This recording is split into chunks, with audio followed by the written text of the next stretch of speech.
जय बृहस्पति देव। बृहस्पतिवार व्रत कथा। बृहस्पतिवार का दिन भगवान विष्णु को समर्पित है। कहते हैं कि जो व्यक्ति हर गुरुवार भगवान विष्णु की पूजा करता है और गुरुवार की कथा सुनता है, गुरु बृहस्पति की और भगवान विष्णु की कृपा से उनकी सभी परेशानियां दूर हो जाती हैं। लेकिन गुरुवार की व्रत कथा और पूजा के कुछ नियम हैं जिनका बड़ी ही सावधानी से पालन करना चाहिए। आइए जानते हैं गुरुवार के व्रत कथा और व्रत से जुड़े नियम। गुरुवार व्रत पूजा कथा में कई ऐसी बातें बताई गई हैं जिन्हें मनुष्य को ध्यानपूर्वक अपनाना चाहिए। कहते हैं जो व्यक्ति श्रद्धा भाव से गुरुवार को भगवान विष्णु की पूजा करता है और गुरुवार व्रत की कथा कहता है और सुनता है, उसकी गरीबी दूर हो जाती है और कष्ट को भगवान विष्णु दूर कर देते हैं। जीवन में सुख समृद्धि के लिए गुरुवार के दिन आप भी इस गुरुवार व्रत की कथा सुनें। आइए सुनते हैं। बृहस्पतिवार के दिन सूर्योदय से पहले ही उठें और नित्य कर्म से निवृत्त होकर पीले रंग के वस्त्र पहनें। इसके बाद पूरे घर में गंगा जल छिड़कें। इसके बाद पूजा घर में श्री हरि विष्णु की मूर्ति या चित्र स्थापित करें।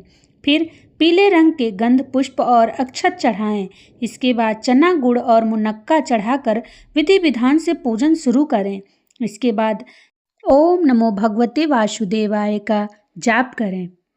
मंत्रोच्चार के बाद बृहस्पतिवार व्रत की कथा पढ़ें।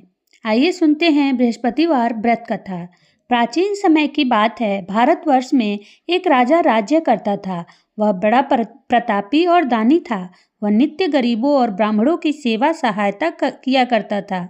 वह प्रतिदिन मंदिर में भगवान दर्शन करने जाता था, लेकिन यह बात उसकी रानी को अच्छी नहीं लगती थी। वह न ही पूजन करती थी और न ही दान करने में उसका मन लगता था। एक दिन राजा शिकार खेलने वन को चले गए थे, तो रानी और दासी महल में अकेली थी। उसी समय बृहस्पति देव साधु वेश में राजा के महल में भिक्षा के लिए गए और भिक्षा मांगी तो रानी ने भिक्षा देने से मना कर दिया। रानी ने कहा, हे साधु महाराज, मैं तो दान पुण्य से तंग आ गई हूँ। इस कार्य के लिए मेरे पतिदेव ही बहुत हैं। अब आप ऐसी कृपा करें कि सारा धन नष्ट हो जाए तथा मैं आराम से रह सकूं। साधु ने कहा, हे देवी, तुम तो बड़ी विचित्र हो। धन और संतान से कौन दुखी होता है? इसकी तो सभी कामना करते हैं। पापी भी पुत्र और धन की इच्छा करता है। अगर तुम्हारे पास धन अधिक है तो भूखे मनुष्यों को भोजन कराओ, प्याऊ लगवाओ, ब्राह्मणों को दान दो, कुआं, तालाब, बावड़ी, बाग बगीचे आदि का निर्माण कराओ, मंदिर, पाठशाला, धर्मशाला बनवाकर दान दो, निर्धनों की कुंवारी कन्याओं का विवाह कराओ, साथ ही यज्ञ आदि कर्म करो, अपने धन को शुभ कर्मों में खर्च करो। ऐसा करने से तुम्हारा नाम परलोक में भी सार्थक होगा एवं स्वर्ग की प्राप्ति होगी। लेकिन रानी पर उपदेश का कोई प्रभाव न पड़ा। वह बोली, महाराज, मुझे ऐसे धन की भी आवश्यकता नहीं जिसको मैं अन्य लोगों को दान देती फिरूं, जिसको रखने और संभालने में मेरा सारा समय नष्ट हो जाए, तथा आप ऐसी कृपा करें कि सारा धन नष्ट हो जाए तथा मैं आराम से रह सकूं। साधु ने उत्तर दिया, यदि तुम्हारी ऐसी इच्छा है तो जैसा मैं तुम्हें बताता हूँ तुम वैसा ही करना। बृहस्पतिवार को घर को गोबर से लीपना, अपने केसों को पीली मिट्टी से धोना, राजा से कहना वह बृहस्पतिवार को हजामत बनवाए, भोजन में मांस मदिरा खाना, कपड़ा धोबी के यहाँ धुलने के लिए देना। ऐसा करने से 7 बृहस्पतिवार में ही आपका सारा धन नष्ट हो जाएगा। इतना कहकर वह साधु महाराज वहां से अंतर्ध्यान हो गए। इसके बाद रानी ने वही किया जो साधु ने बताया था। 3 बृहस्पतिवार ही बीते थे कि उसका समस्त धन संपत्ति नष्ट हो गया और भोजन के लिए राजा रानी तरसने लगे।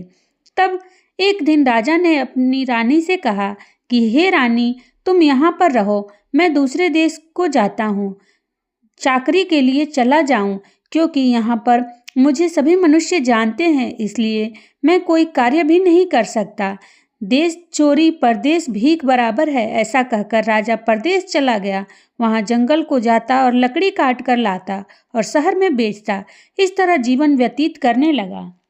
इधर राजा के बिना रानी और दासी दुखी रहने लगी। किसी दिन भोजन मिलता और किसी दिन जल पीकर ही रह जाती। एक समय जब रानी और दासियों को 7 दिन बिना भोजन के रहना पड़ा तो रानी ने अपनी दासी से कहा, हे दासी, पास ही के नगर में मेरी बहन रहती है, वह बड़ी धनवान है, तू उसके पास जा और 5 सेर बेशर मांग ला, ताकि कुछ समय के लिए थोड़ा बहुत गुजर बसर हो जाएगा। दासी रानी की बहन के पास गई। उस दिन बृहस्पतिवार था। रानी की बहन उस समय बृहस्पतिवार की कथा सुन रही थी। दासी ने रानी की बहन को अपनी रानी का संदेश दिया, लेकिन रानी की बहन ने कोई उत्तर नहीं दिया। जब दासी को रानी की बहन से कोई उत्तर नहीं मिला तो वह बहुत दुखी हुई, उसे क्रोध भी आया। दासी ने वापस आकर रानी को सारी बात बता दी। सुनकर रानी ने कहा कि हे दासी, इसमें उसका कोई दोष नहीं। जब बुरे दिन आते हैं तब कोई सहारा नहीं देता। अच्छे बुरे का पता विपत्ति में ही लगता है। जो ईश्वर की इच्छा होगी वही होगा। यह सब हमारे भाग्य का दोष है। यह सब कहकर रानी ने अपने भाग्य को कोसा। उधर रानी की बहन ने सोचा कि मेरी बहन की दासी आई थी, परंतु मैं उससे नहीं बोली, इससे वह बहुत दुखी हुई होगी। कथा सुनकर और पूजन समाप्त कर वह अपनी बहन के घर गई और कहने लगी, हे बहन, मैं बृहस्पतिवार का व्रत कर रही थी। तुम्हारी दासी गई थी, लेकिन जब तक कथा होती है तब तक न उठते हैं और न बोलते हैं, इसलिए मैं नहीं बोली। कहो दासी, क्यों गई थी? रानी बोली, बहन, हमारे घर अनाज नहीं था। ऐसा कहते कहते रानी की आंखें भर आईं। उसने दासियों समेत 7 दिन तक भूखा रहने की बात बताई। इसलिए मैंने दासी को तुम्हारे पास 5 सेर बेछड़ लेने के लिए भेजा था। रानी की बहन बोली, बहन देखो, बृहस्पति देव सबकी मनोकामना पूर्ण करते हैं। देखो, शायद तुम्हारे घर में ही अनाज रखा हो। पहले तो रानी को विश्वास नहीं हुआ, परंतु बहन के आग्रह करने पर उसने दासी को अंदर भेजा। दासी घर के अंदर गई तो वहां पर उसे एक घड़ा बेशर का भरा मिल गया। उसे बड़ी हैरानी हुई। उसने बाहर आकर रानी को बताया। दासी रानी से कहने लगी, हे रानी, जब हमको भोजन नहीं मिलता तो हम व्रत ही तो करते हैं, इसलिए क्यों न इनसे व्रत और कथा की विधि पूछ ली जाए और हम भी यह व्रत किया करेंगे। दासी के कहने पर रानी ने अपनी बहन से बृहस्पतिवार व्रत के बारे में पूछा। उसकी बहन ने बताया, बृहस्पतिवार के व्रत में चने की दाल, गुड़ और मुनक्का से विष्णु भगवान का केले के वृक्ष की जड़ में पूजन करें तथा दीपक जलाएं और कथा सुने।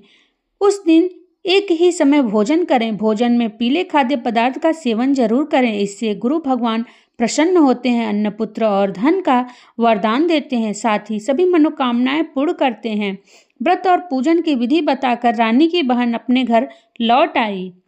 रानी और दासी दोनों ने निश्चय किया कि बृहस्पति देव भगवान का पूजन जरूर करेंगे। 7 रोज बाद जब बृहस्पतिवार आया तो उन्होंने व्रत रखा। घुड़साल में जाकर चना और गुड़ बीन लाई तथा उसकी दाल से केले की जड़ तथा विष्णु भगवान का पूजन किया। अब पीला भोजन कहाँ से आए? दोनों बड़ी दुखी हुई, परंतु उन्होंने व्रत किया था, इसलिए बृहस्पति देव भगवान प्रसन्न थे। एक साधारण व्यक्ति के रूप में वे 2 थालों में पीला भोजन लेकर आए और दासी को देकर बोले, हे दासी, यह भोजन तुम्हारे और रानी के लिए है, इसे तुम दोनों ग्रहण करना। दासी भोजन पाकर बहुत प्रसन्न हुई। उसने रानी से कहा, चलो रानी जी, भोजन कर लो। परंतु रानी को भोजन आने के बारे में कुछ भी नहीं पता था, इसलिए उसने कहा कि जा तू ही भोजन कर, क्योंकि तू व्यर्थ में मेरी हंसी उड़ाती है। तब दासी ने कहा, एक व्यक्ति भोजन दे गया है। तब रानी ने कहा, वह व्यक्ति तेरे ही लिए भोजन दे गया है, तू ही भोजन कर।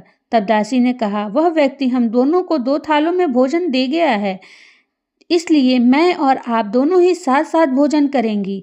यह सुनकर रानी बहुत प्रसन्न हुई और दोनों ने गुरु भगवान को नमस्कार कर भोजन प्रारंभ किया। उसके बाद से वे प्रत्येक बृहस्पतिवार को गुरु भगवान का व्रत और पूजन करने लगीं। बृहस्पति भगवान की कृपा से उनके पास धन हो गया, लेकिन रानी फिर पहले की तरह आलस्य करने लगी। तब दासी बोली, देखो रानी, तुम पहले भी इसी प्रकार आलस्य करती थी, तुम्हें धन के रखने में कष्ट होता था, इस कारण सभी धन नष्ट हो गया। अब गुरु भगवान की कृपा से धन मिला है तो फिर तुम्हें आलस्य होता है। बड़ी मुसीबतों के बाद हमने यह धन पाया है, इसलिए हमें दान पुण्य करना चाहिए। अब तुम भूखे मनुष्यों को भोजन कराओ, प्याऊ लगवाओ, ब्राह्मणों को दान दो, कुआं, तालाब, बावड़ी और बाग बगीचे आदि का निर्माण कराओ, मंदिर, पाठशाला और धर्मशाला बनवाकर दान दो, निर्धनों की कुंवारी कन्याओं का विवाह कराओ, साथ ही यज्ञ आदि धर्म कर्म करो। अपने धन को शुभ कर्मों में खर्च करो, जिससे तुम्हारे कुल का यश बढ़े और स्वर्ग प्राप्त हो और पितर प्रसन्न हो। दासी की बात मानकर रानी शुभ कर्म करने लगी। उसका यश फैलने लगा। एक दिन रानी और दासी आपस में विचार करने लगी कि न जाने राजा की किस दशा में होंगे। उनकी कोई खोज खबर भी नहीं है। उन्होंने श्रद्धापूर्वक बृहस्पति भगवान से प्रार्थना की कि राजा जहाँ कहीं भी हो शीघ्र ही वापस आ जाएं। उसी रात्रि को बृहस्पति देव ने राजा को स्वप्न में कहा कि हे राजा, उठ, तेरी रानी तुझको याद करती है, अपने देश को लौट जा। राजा प्रातःकाल उठा और जंगल से लकड़ी काटने के लिए जंगल की ओर चल पड़ा। जंगल से गुजरते हुए विचार करने लगा कि रानी की गलती से उसे कितने दुख भोगने पड़े। राजपाट छोड़कर जंगल में आकर रहना पड़ा। जंगल से लकड़ी काटकर शहर में बेचकर गुजारा करना पड़ा और अपनी दशा को याद करके व्याकुल होने लगा। उसी समय राजा के पास बृहस्पति देव साधु के वेश में आकर बोले, हे लकड़हारे, तुम इस सुनसान जंगल में किस चिंता में बैठे हो, मुझे बतलाओ। यह सुन राजा के नेत्रों में जल भर आया। साधु की वंदना कर राजा ने अपनी संपूर्ण कहानी सुना दी। महात्मा दयालु होते हैं। वे राजा से बोले, हे राजा, तुम्हारी पत्नी ने बृहस्पति देव के प्रति अपराध किया था, जिसके कारण तुम्हारी यह दशा हुई। अब तुम चिंता मत करो, भगवान तुम्हें पहले से अधिक धन देंगे। देखो, तुम्हारी पत्नी ने बृहस्पतिवार का व्रत शुरू कर दिया है। अब तुम भी बृहस्पतिवार के व्रत में चने की दाल, गुड़ और मुनक्का से विष्णु भगवान का केले के वृक्ष की जड़ में पूजन करो तथा दीपक जलाकर कथा सुनो। उस दिन एक ही समय भोजन करना, लेकिन भोजन में पीले खाद्य पदार्थ का सेवन जरूर करना। भगवान तुम्हारी सब मनोकामनाओं को पूर्ण करेंगे। साधु की बात सुनकर राजा बोला, हे प्रभु, लकड़ी बेचकर तो इतना पैसा भी नहीं बचता जिससे भोजन के उपरांत कुछ बचा सकूं। मैंने रात्रि में अपनी रानी को व्याकुल देखा है। मेरे पास कोई साधन नहीं जिससे उसका कोई समाचार जान सकूं। फिर मैं कौन सी कहानी कहूँ, यह भी मुझको मालूम नहीं है। साधु ने कहा, हे राजा, मन में बृहस्पति भगवान के पूजन व्रत का निश्चय करो, वे स्वयं तुम्हारे लिए कोई राह बना देंगे। बृहस्पतिवार के दिन तुम रोजाना की तरह लकड़ियां लेकर शहर में जाना। तुम्हें रोज से दुगुना धन प्राप्त होगा, जिससे तुम भली भांति भोजन कर लोगे तथा बृहस्पति देव की पूजा का सामान भी आ जाएगा। और जो तुमने बृहस्पतिवार की कहानी के बारे में पूछा है, वह इस प्रकार है। प्राचीन काल में एक बहुत ही निर्धन ब्राह्मण था। उसकी कोई संतान न थी। वह नित्य पूजा पाठ करता। उसकी स्त्री न स्नान करती और न ही किसी देवता का पूजन करती। इस प्रकार ब्राह्मण देवता बहुत दुखी रहते थे। अपनी पत्नी को बहुत समझाते, किंतु उसका कोई परिणाम न निकलता। भगवान की कृपा से ब्राह्मण के यहाँ एक कन्या उत्पन्न हुई। कन्या बड़ी होने लगी। प्रातः स्नान करके वह भगवान विष्णु का जाप करती। बृहस्पतिवार का व्रत भी करने लगी। पूजा पाठ समाप्त कर पाठशाला चली जाती। अपनी मुट्ठी में जौ भर के ले जाती और पाठशाला के मार्ग में डालती जाती। लौटते समय वही जौ स्वर्ण के हो जाते तो उनको बीन कर घर ले आती। एक दिन वह बालिका सूप में उन सोने के जौ को फटक कर साफ कर रही थी। तभी उसकी माँ ने देख लिया और कहा कि हे बेटी, सोने के जौ को फटकने के लिए सोने का सूप भी होना चाहिए।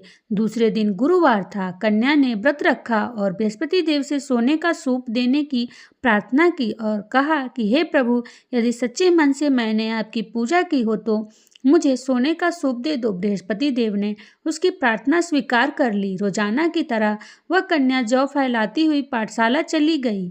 पाठशाला से लौटकर जब वह जौ बीन रही थी तो बृहस्पति देव की कृपा से उसे सोने का सूप मिला। उसे वह घर ले आई और उससे जौ साफ करने लगी, परंतु उसकी माँ का वही ढंग रहा। एक दिन की बात है, कन्या सोने के सूप में जौ को साफ कर रही थी। उस समय उस नगर का राजकुमार वहां से निकला। कन्या के रूप और कार्य को देखकर वह उस पर मोहित हो गया। राजमहल आकर वह भोजन तथा जल त्याग कर उदास होकर लेट गया। राजा को जब राजकुमार द्वारा अन्न जल त्यागने का समाचार ज्ञात हुआ तो अपने मंत्रियों के साथ वह अपने पुत्र के पास गया और पूछा, हे बेटा, तुम्हें किस बात का कष्ट है? किसी ने तुम्हारा अपमान किया है अथवा कोई कारण है? मुझे बताओ, मैं वही कार्य करूंगा जिससे तुम्हें प्रसन्नता हो। अपने पिता की बातें सुनकर राजकुमार बोला, हे पिताजी, मुझे किसी बात का दुख नहीं है। किसी ने मेरा अपमान नहीं किया है, परंतु मैं उस लड़की के साथ विवाह करना चाहता हूँ जो सोने के सूप सूप में जौ साफ कर रही थी। राजकुमार ने राजा को उस लड़की के घर का पता भी बता दिया। मंत्री उस लड़की के घर गया। मंत्री ने ब्राह्मण के समक्ष राजा की ओर से निवेदन किया। कुछ ही दिन बाद ब्राह्मण की कन्या का विवाह राजकुमार के साथ संपन्न हो गया। कन्या के घर से जाते ही ब्राह्मण के घर में पहले की भांति गरीबी का निवास हो गया। एक दिन दुखी होकर ब्राह्मण अपनी पुत्री से मिलने गए। बेटी ने पिता की अवस्था को देखा और अपनी माँ का हाल पूछा। ब्राह्मण ने सभी हाल कह सुनाया। कन्या ने बहुत सा धन देकर अपने पिता को विदा कर दिया, लेकिन कुछ दिन बाद फिर वही हाल हो गया। ब्राह्मण फिर अपनी कन्या से के यहाँ और सभी हाल कहता। पुत्री बोली, हे पिताजी, आप माताजी को यहाँ लिवा आओ, मैं उन्हें वह विधि बता दूंगी जिससे गरीबी दूर हो जाए। ब्राह्मण देवता अपनी स्त्री को साथ लेकर अपनी पुत्री के पास राजमहल में पहुँचे तो पुत्री अपनी माँ को समझाने लगी, हे माँ, तुम प्रातःकाल स्नानादि करके विष्णु भगवान का पूजन करो और बृहस्पतिवार का व्रत करो तो सब दरिद्रता दूर हो जाएगी। परंतु उसकी माँ ने उसकी एक भी बात नहीं मानी। वह प्रातःकाल उठकर अपनी पुत्री की बच्चों का जूठन खा लेती थी। एक दिन उसकी पुत्री को बहुत गुस्सा आया। उसने अपनी माँ को एक कोठरी में बंद कर दिया। प्रातः उसने उसे स्नानादि करा के पूजा पाठ करवाया तो उसकी माँ की बुद्धि ठीक हो गई। इसके बाद वह नियम से पूजा पाठ करने लगी और प्रत्येक बृहस्पतिवार को व्रत करने लगी। इस व्रत के प्रभाव से मृत्यु के बाद वह स्वर्ग को गई। वह ब्राह्मण भी सुखपूर्वक इस लोक का सुख भोग कर स्वर्ग को प्राप्त हुआ। इस तरह कहानी कहकर साधु बने देवता वहां से लोप हो गए। धीरे धीरे समय व्यतीत होने पर फिर बृहस्पतिवार का दिन आया। राजा जंगल से लकड़ी काटकर शहर में बेचने गया। उसे उस दिन और दिनों से अधिक धन मिला। राजा ने चना गुड़ आदि लाकर बृहस्पतिवार का व्रत किया।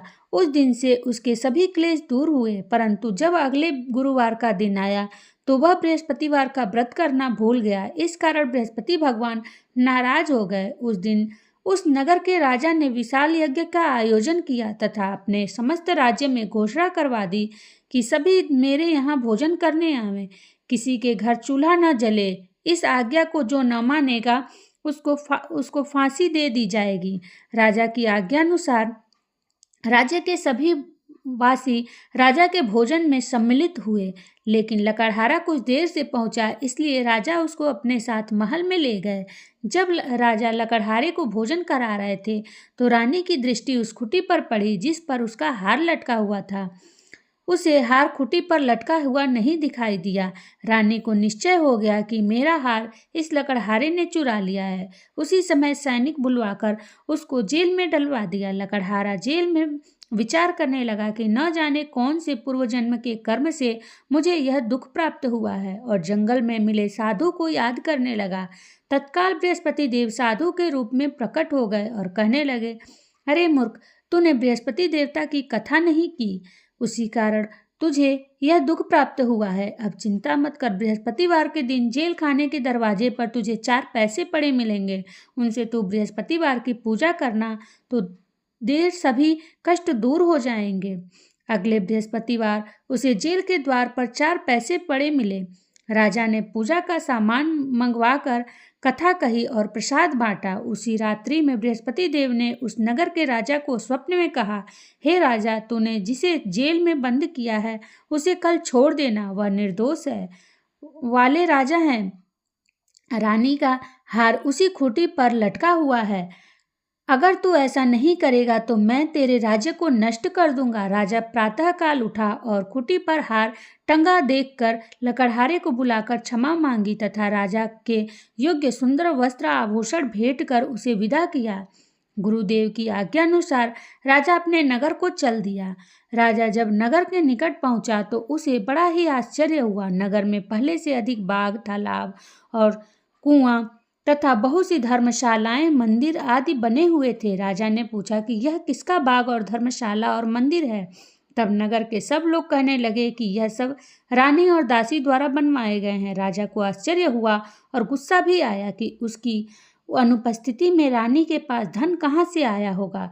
जब रानी ने यह खबर सुनी कि राजा आ रहे हैं तो उसने अपनी दासी से कहा, हे दासी, देख, राजा हमको कितनी बुरी हालत में छोड़ गए थे। वह हमारी ऐसी हालत देखकर लौट न जाएं, इसलिए तू दरवाजे पर खड़ी हो जा। रानी की आज्ञा अनुसार दासी दरवाजे पर खड़ी हो गई और जब राजा आए तो उन्हें अपने साथ महल में लिवा आई। तब राजा ने क्रोध करके अपनी तलवार निकाली और पूछने लगा, बताओ यह धन तुम्हें कैसे प्राप्त हुआ है। तब रानी ने सारी कथा सुनाई कि यह सब धन हमें बृहस्पति देव के व्रत के प्रभाव से प्राप्त हुआ है। राजा ने निश्चय किया कि मैं रोजाना दिन में 3 बार कहानी कहा करूंगा और रोज व्रत किया करूंगा। अब हर समय राजा के दुपट्टे में चने की दाल बंधी रहती तथा दिन में 3 बार कथा कहता। एक रोज राजा ने विचार किया कि चलो अपनी बहन के यहाँ हो आऊं। इस तरह का निश्चय कर राजा घोड़े पर सवार हो अपनी बहन के यहाँ चल दिया। मार्ग में उसने देखा कि कुछ आदमी एक मूर्ति को लिए जा रहे हैं। उन्हें रोककर राजा कहने लगा, अरे भाइयों, मेरी बृहस्पतिवार की कथा सुन लो। वे बोले, लो, हमारा तो आदमी मर गया है, इसको अपनी कथा की पड़ी है। परंतु कुछ आदमी बोले, अच्छा कहो, हम तुम्हारी कथा भी सुनेंगे। राजा ने दाल निकाली और कथा कहानी शुरू कर दी। जब कथा आधी हुई तो मुर्दा हिलने लगा और जब कथा समाप्त हुई तो वह राम राम करके वह मुर्दा खड़ा हो गया। राजा आगे बढ़ा, उसे चलते चलते शाम हो गई। आगे मार्ग में उसे एक किसान खेत में हल चलाता मिला। राजा ने उससे बृहस्पतिवार का व्रत सुनने को कहा। जब तक मैं तेरी कथा सुनूंगा तब तक 4 हरैया जोत लूंगा। जा अपनी कथा किसी और को सुनाना। राजा आगे चल पड़ा। राजा के हटते ही बैल पछाड़ खाकर गिर गए तथा किसान के पेट में जोर से दर्द होने लगा। उसी समय किसान की माँ रोटी लेकर आई। उसने जब देखा तो अपने पुत्र से सब हाल पूछा। बेटे ने सभी हाल बता दिया। बुढ़िया दौड़ी दौड़ी उस घुड़सवार के पास पहुंची और उससे बोली, मैं तेरी कथा सुनूंगी, तू अपनी कथा मेरे खेत पर ही चलकर कहना। राजा ने लौटकर बुढ़िया के खेत पर जाकर कथा कही, जिसके सुनते ही बैल खड़े हो गए तथा किसान के पेट का दर्द भी बंद हो गया। राजा अपनी बहन के घर पहुंचा। बहन ने भाई की खूब मेहमानी की। दूसरे रोज प्रातःकाल राजा जगा तो वह देखने लगा कि सब लोग भोजन कर रहे हैं। राजा ने अपनी बहन से पूछा, ऐसा कोई मनुष्य है जिसने भोजन नहीं किया हो, जो मेरी बृहस्पतिवार की कथा सुन ले। बहन बोली, हे भैया, यह देश ऐसा ही है। यहाँ लोग पहले भोजन करते हैं, बाद में कोई अन्य काम करते हैं। अगर कोई ऐसा पड़ोस में हो तो देख आती हूँ। ऐसा कहकर वह देखने चली गई, परंतु उसे कोई ऐसा व्यक्ति नहीं मिला जिसने भोजन न किया हो। फिर वह एक कुम्हार के घर गई, जिसका लड़का बीमार था। उसे मालूम हुआ कि उसके यहाँ 3 दिन से किसी ने भोजन नहीं किया है। रानी ने अपने भाई की कथा सुनने के लिए कुम्हार से कहा तो वह तैयार हो गया। राजा ने जाकर बृहस्पतिवार की कथा कही, जिसको सुनकर उसका लड़का ठीक हो गया। अब तो राजा को प्रशंसा होने लगी। एक दिन राजा ने अपनी बहन से कहा, हे बहन, मैं अपने घर को जाऊंगा, तुम भी तैयार हो जाओ। राजा की बहन ने अपनी सास से अपने भाई के साथ जाने की आज्ञा मांगी। सास बोले, हाँ चली जा, मगर अपने लड़कों को मत ले जाना, क्योंकि तेरे भाई के कोई संतान नहीं है। बहन ने अपने भाई से कहा, हे भैया, मैं चलूंगी, मगर कोई बालक नहीं जाएगा। राजा बोला, जब कोई बालक नहीं जाएगा तब तुम ही जाकर क्या करोगी। अपनी बहन को भी छोड़कर दुखी मन से राजा अपने नगर को लौट आया। राजा ने अपनी रानी से कथा बताई कि हम निसंतान हैं, इसलिए कोई हमारे घर आना पसंद नहीं करता, और बिना भोजन किए वह शैया पर लेट गया। रानी बोली, बृहस्पति देव ने हमें सब कुछ दिया है, वे हमें संतान भी अवश्य देंगे। उसी रात बृहस्पति देव ने राजा को स्वप्न में कहा, हे राजा, उठ, सभी सोच त्याग दे, तेरी रानी गर्भवती है। राजा को यह जानकर बड़ी खुशी हुई। 9वें महीने रानी के गर्भ से एक सुंदर पुत्र पैदा हुआ।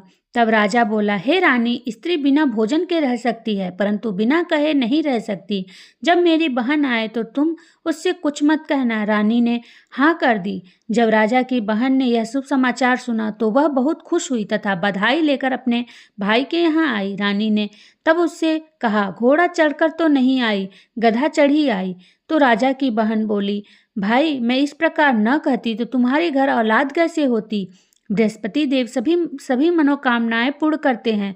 जो सद्भावना पूर्वक बृहस्पतिवार का व्रत करता है एवं कथा पढ़ता है अथवा सुनता है और दूसरों को सुनाता है, बृहस्पति देव उसकी सभी मनोकामनाएं पूर्ण करते हैं, उनकी सदैव रक्षा करते हैं। जो संसार में सद्भावना से गुरुदेव का पूजन एवं व्रत सच्चे हृदय से करते हैं, उनकी सभी मनोकामनाएं वैसे ही पूर्ण होती हैं जैसे सच्ची भावना से रानी और राजा ने बृहस्पति देव की कथा का गुणगान किया तो उनकी सभी इच्छाएं बृहस्पति देव जी ने पूर्ण की। इसलिए सबको कथा सुनने के बाद प्रसाद लेकर जाना चाहिए, हृदय से उनका मनन करते हुए।